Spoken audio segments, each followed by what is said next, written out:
What we have just seen is a family of swallows with chicks that are just about ready to leave the nest. This pair of swallows has built a nest under the tiled eave of a window in a house situated in one of the many urban areas that have sprung up on the hillsides around Caracas, a phenomenon typical of many large Latin American towns and cities.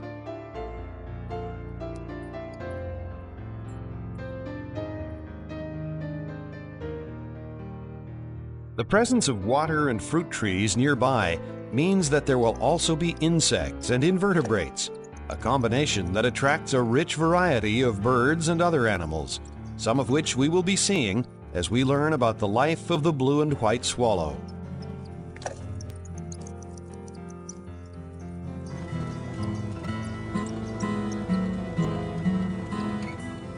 Swallows belong to a group of birds that have learned how to tolerate man's presence in their domains. In fact, they have gone even further. They have made use of structures built by man, thus increasing the alternatives open to them for building their nests out of the reach of their traditional predators.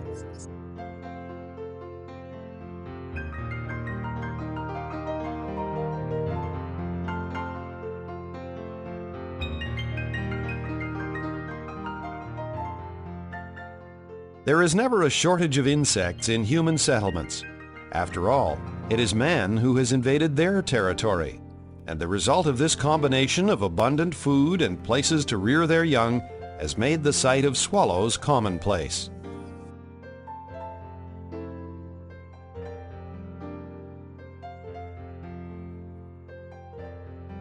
Swallows are insect-eating birds that are found all over the world and are famous for migrating over long distances. They have pointed wings and a forked tail.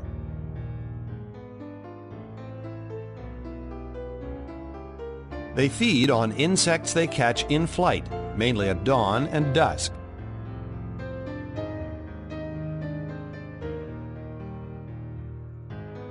The male and the female are similar in appearance, and they can often be seen perched on overhead wires, as they have short legs.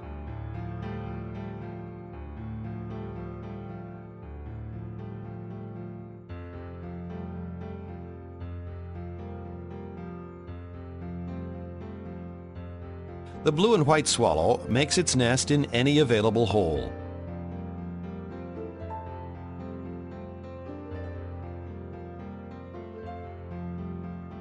It lays between 2 and 4 white eggs.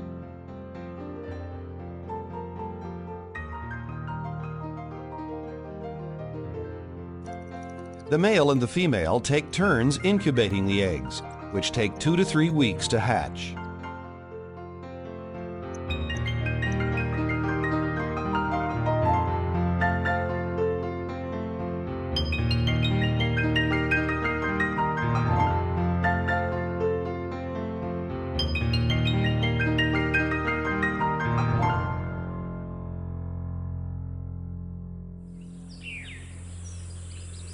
At night, one of the parents always stays on the nest to keep the clutch of eggs warm and protect it. A family of swallows with young from last season spends the night under the wooden roof of a house. Swallow families stay together for a long time until the youngsters finally become independent or are driven from the territory to find their own.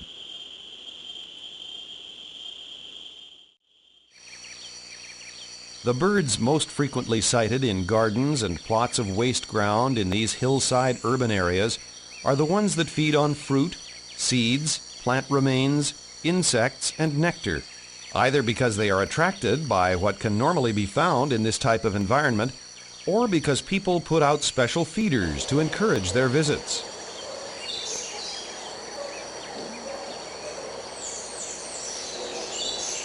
The most conspicuous, and almost always the first to colonize new environments, are the small, noisy, brightly colored blue-gray tanagers. They rarely sing, preferring high, piercing screeches.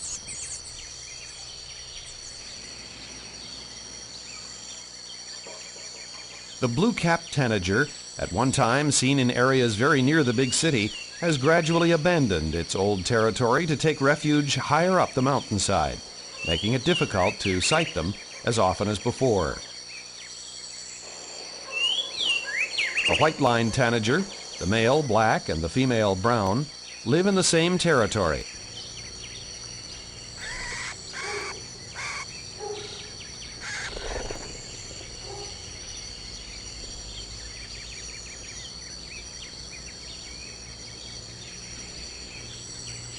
Here are some fruit eaters, both regular and occasional visitors.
Two weeks have gone by, and our pair of swallows is still busy incubating the eggs.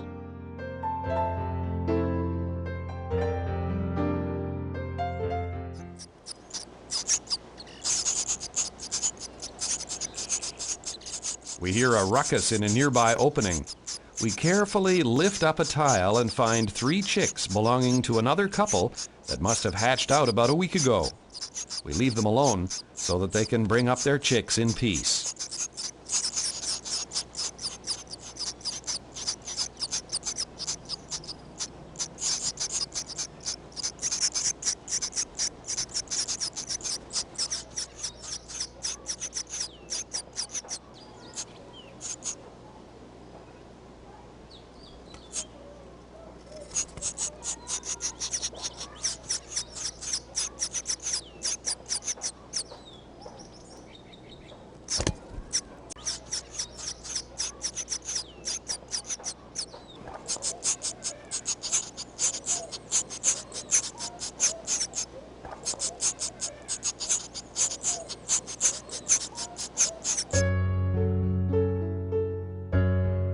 Squirrels occasionally complement their diet with fruit, particularly in the breeding season.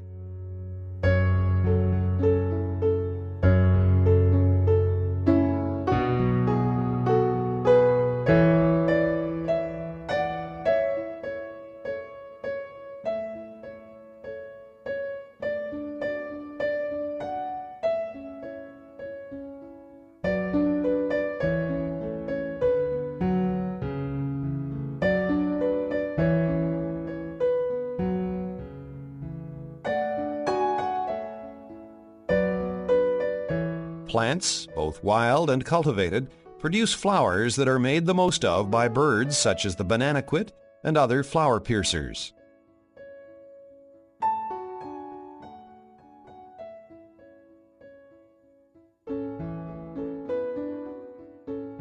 But it is the hummingbird that is the true acrobat of the air.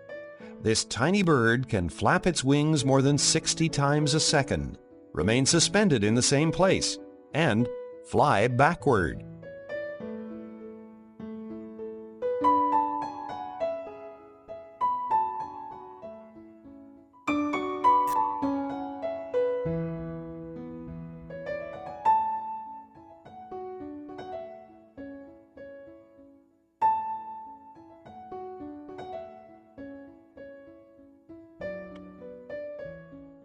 Almost 4 weeks have elapsed, and the brood of our first pair of swallows is just a few days old. Now the parent bird's work really starts, as they come and go dozens of times a day bringing food. While one hunts, the other rests.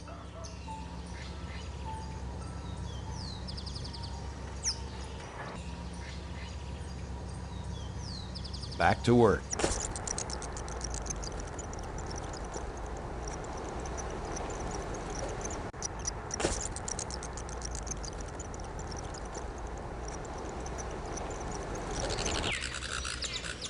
In nearby trees, other birds have found suitable nesting places.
On land and in the air, the invertebrates, the true masters of the world, get on with the tasks of living.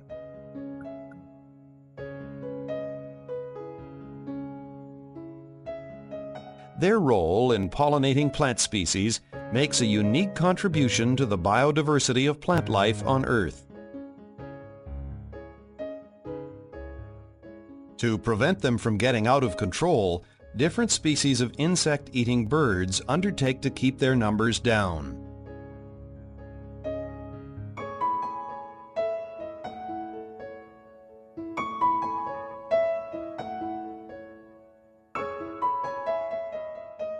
Yet another night in this hillside environment.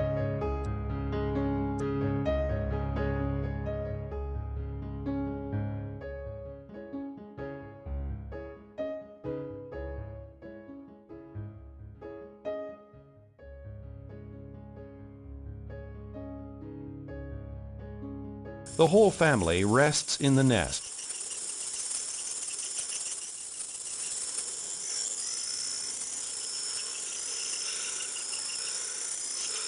The other occupants of the garden also guard their broods.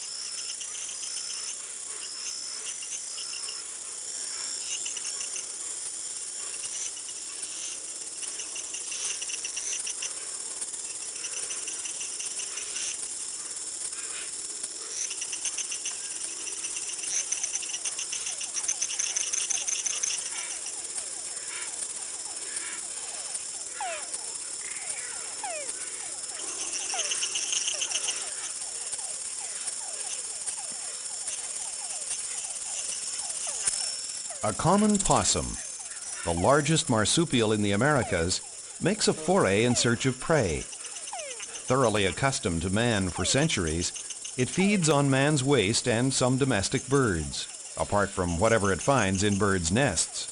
As we can see, it's a skilled climber.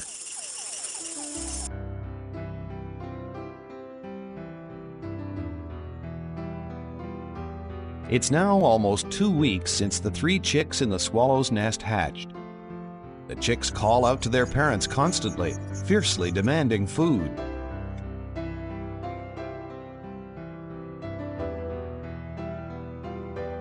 We wanted to find out what it is that triggers the chicks' sudden demands for food, even before the parent bird lands at the nest. It seemed as though the chicks' cries for food started whenever the parent bird flew past the nesting hole. To prove our theory, we illuminated the nest with artificial light. Every time we turned the light off, the chicks got excited. It was as though one of the parents were blocking the entrance to the nest, cutting off the light.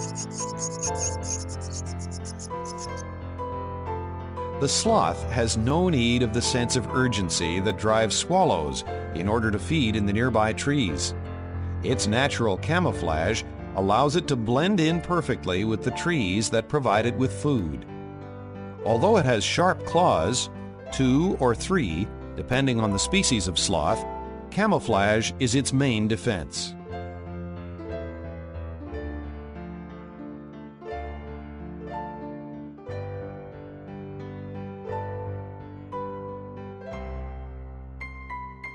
Activity is at a fever pitch among the other species nesting nearby.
Almost 3 weeks have passed, and the original brood of 3 chicks has been reduced to 2.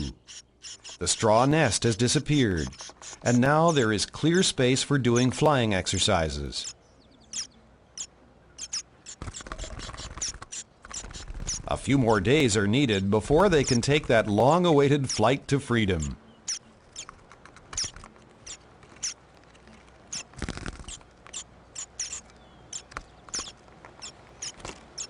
To get the chicks to take the decision to jump from the nest, the parents stop feeding them as frequently as before and call out for them to follow.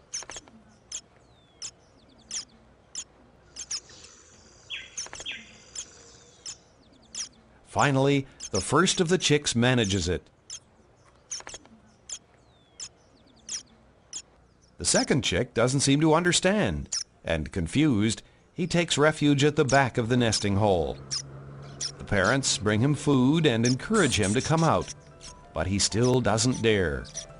He knows that something important should happen, but he still doesn't know what it is.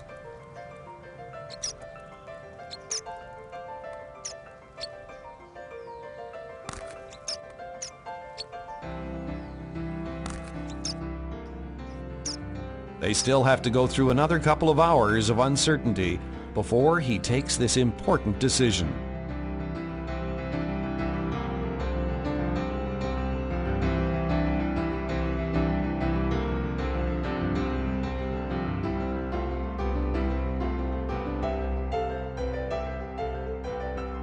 Finally, he takes off on his first flight. A sensation that we who cannot experience the freedom of flight can only imagine.